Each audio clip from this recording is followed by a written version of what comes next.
Hey everybody, Sam back with another Daily Fit video. So I told you I'd bring you some more deadlift information, some more deadlift examples, because it is my all-time favorite lift. Today I'm going to give you a few tips. This is going to be going over the Hex Bar Deadlift, okay? But first, I went to a seafood disco last week and I think I pulled a muscle. Just stay with me again, like I always say. So Hex Bar Deadlift, I know it's kind of a far away, it's just me recording, so you get what you get, you don't throw a fit. All love. But, couple things, it's the exact same way, exact same mechanics or movement pattern that you would go through with the video I demonstrated using the barbell, okay? The one tip I'll give you is if you don't have a flat-soled shoe, what can help you move and actually move better when it comes to a deadlift is just take your shoes off. If you have shoes that give you a lot of cushion, say a running shoe, even some cross trainers, if they don't have much of a flat sole, they can honestly give you too much cushion, and it helps. The same thing with a squat or even a bench press. You often see, if you've seen any powerlifting or weightlifting of any sort, you see a lot of weightlifters using Chuck Taylors, those Converse shoes, and things like that. Those flat-soled shoes, maybe a lifted heel, because the lifted heel is obviously more advantageous and works more of your front of your legs in a squat, for example. So I tell you all that to demonstrate this. First things first, I'm going to take off my shoes because I don't need them. See these? I don't need them. I don't need them. Not for this movement. So what we're going to do first, same kind of mechanics. You want your feet shoulder width apart, shoulders back, grab the barbell or the Hex Bar barbell, shoulders back, looking down at the ground, don't be looking up, again, bad for our neck.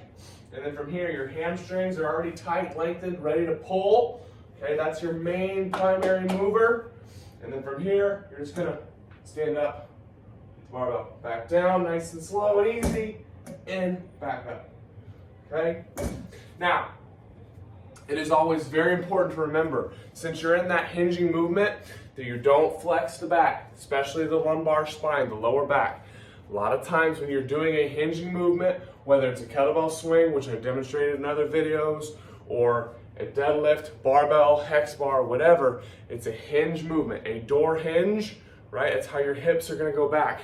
So you wanna keep your shoulders back, not overextended, okay? Because that's putting my back again in extension, not flexion. So that's putting my back, it's putting my spine in other stress that I don't want, right?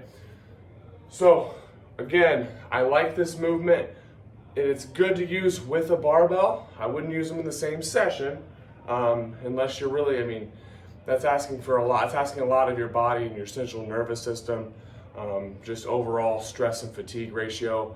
I think doing them both in one session is just too much.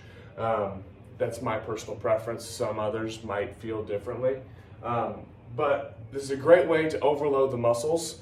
Your hamstrings, you're gonna feel, because it's a neutral grip, the Hex Bar, it's a neutral grip, meaning my palms are like this, they're facing each other as I grip the bar, versus a barbell, they have to be either pronated, knuckles forward, or supinated, palms forward, or you can do I call it a switch grip. So it's one like this and like that. If you've seen a deadlift before and you've seen someone, you might have probably seen somebody lift with a switch grip like that. You are a lot stronger in that positioning. So, real quick video today. Again, I've done a deadlift and a little bit more more of an example. But another tip I wanted to show you today, give you an example of, is taking your shoes off and doing it with a flat foot. Can actually, if you don't have any type of Chuck Taylor or raised and elevated heel type shoe, those can be pretty expensive. A really simple way to continue to build that strength is just take your shoes off. Now you might not be able to get away with it at a commercial gym, but back here, a little plug for me, you totally can. This is our time together. So again, I wanted to give you that short little video today. Hope you guys enjoyed. I'll be back with another one very soon and another joke.